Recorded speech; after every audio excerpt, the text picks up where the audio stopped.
So I've got all the back of the border plants in at the moment, and to balance up the Helenium Morime Beauty over there, I've popped another one in just here. So again, not properly centralised, but just to give you an idea of balance through the border. When this is established, this will probably be a little bit higher than it is this year. So next year, looking at about an extra foot maybe in height. So that's going to be lovely towards the back. And look, actually, the honeysuckle behind is going to berry. And look how that looks against the gorgeous flowers of the Helenium. And in the back, if you can see, we've got Verbena bonariensis starting to come out as well, which normally fills this whole gap, but it's a bit, well, it's a bit spready outy this year because that one at the back seeded and all the seeds gone to the front. So that's another job for another day. I started moving a few back. Look, there's one over there past the cotinus. So that's a job for another day. But you've got that lovely purple pop and then the gorgeous autumnal tones, and the Helenium will flower into sort of late summer, autumn. So that's a lovely way of guiding your garden through to the seasons. So as I mentioned earlier, I've got a Veronica gentianoides there, which is early spring, more mid-spring, I would say, mid-spring to early summer flowering. I've given it a hack back because it will shoot up again before the autumn if it's a good year for it. And then I put the front flowering Orangeron and the Nepeta in, which is midsummer to late summer flowering. And then we've got Lythrum, which is midsummer to late summer. And this is midsummer, the Helenium, midsummer all the way through to the autumn. The Lythrum should go into the autumn as well, actually. And so will the Verbena bonariensis at the back there. There's ones that are more established and earlier on over there. But they will just, Verbena bonariensis is amazing. It just keeps flowering all the way through into the autumn, and then it provides a lovely bit of seed for the birds in the winter. But I will stop talking about that because I've done a whole video on that, which you all seem to love. I'll post it down below so you can look at it yourselves if you haven't already. Anyway, so that's the back of my borders. What else did I do? Oh yes, so I put in the Perovskea a little bit further in, closer to the grass, because I've got a cable that runs from there all the way through. So I've put in my Verbascum's Plum Smoky really close to the rose, which I don't think is going to do anything, unfortunately. So that's going to come up nicely to cover this section. And then the lovely steel blue of the Perovskea just a little bit more forward than I showed you in the last shot. So that's a nice bit of coverage so far. So we'll see how those establish. I might plug gaps in. Like I say, I've got lots of Verbena seedlings coming up there, which I'm going to put towards the back anyway and fill gaps in.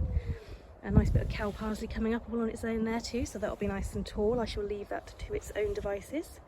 And then my cosmos, which I planted a couple of days ago, so I'm just catching up with the rest of this vlog to finish it off.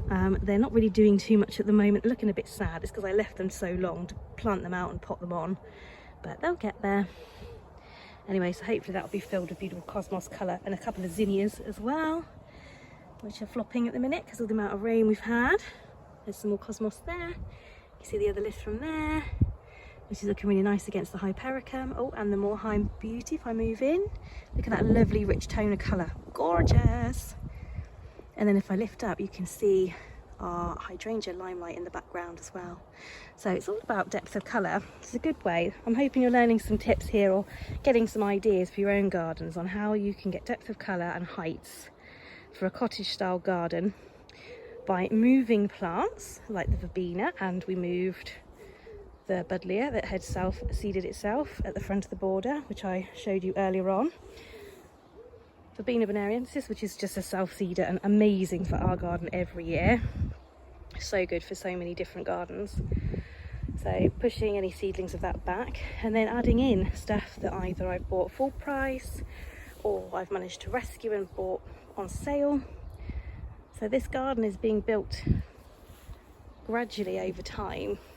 And as a garden vlogger, it should probably be instant, but it's not. And I'm going to share my journey with you. Just come over here, look.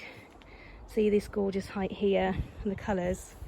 And you imagine when the Perovskea and the Verbascum come up there, when you're looking from this shot, you've got a bit of Verbena popping through. And then the glorious colour of Phlox paniculata, that's famous purple, that one on the left there. It's a good middle to back of border plant. And then, of course, Hydrangea Limelight. And let's go this way because I put a few in here as well.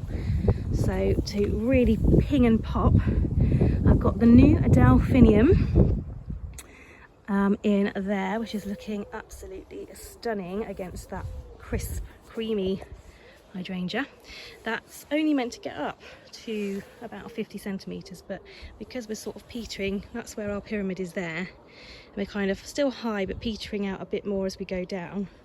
I think that's just going to be a nice height against my hydrangea limelight, to be honest. And then what else did I put in? Oh yeah, Hemerocallis. Hemerocallis. Oh, this one is called Blueberry. I think it's Blueberry Pie. I'll go and get the label in a sec and show you. It's stunning. I'll plonk in a little photo of it that I took the other day because it's not in flower today. It's a rainy day. There's no sun for the flowers to pop. But again, that won't get any taller than that. So it sort of brings down from the phlox, which needs staking. So that should be up here. Nice bit of height. The crocosmia is just popping in the background, so bright orange with the gorgeous neon purple, and then a lovely cream and purple variegation in the flower there with the Hemerocallis that comes down in height a bit, adds scent. So you've got scent from the phlox, scent from the daylily, Hemerocallis, and then you've got the pop of colour just to add depth and really highlight these softer colours at the front, the pop of the crocosmia, which is going to come out anytime soon. So I just love the use of colour, but not going too mad. So I've got lovely soft tones and then the odd pop just to bring it to life. Look at that, beautiful. And if I come down here, you'll see I've done a similar thing here with the euchre.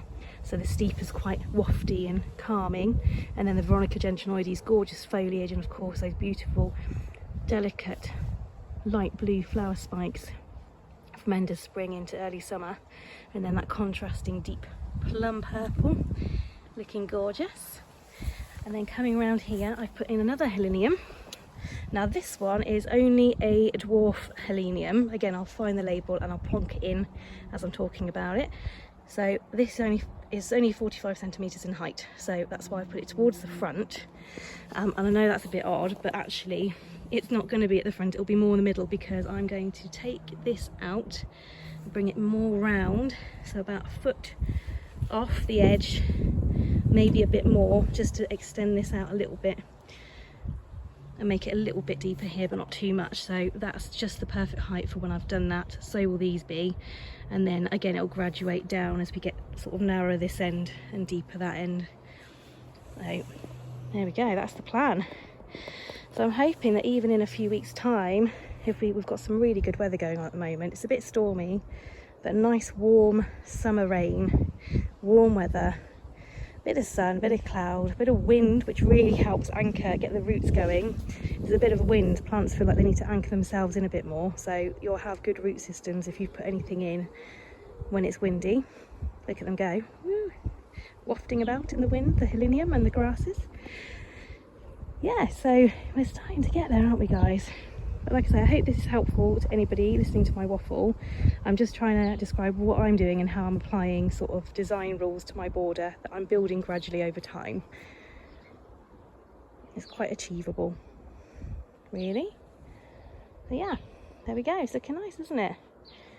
When everything starts getting going, and next year it should really come into its own. But like I say, with the good weather we've had, it should, even now, should probably start pulling itself together, and in the next few weeks, sort of in the autumn, we might have a good flush of growth and flower before the winter this year.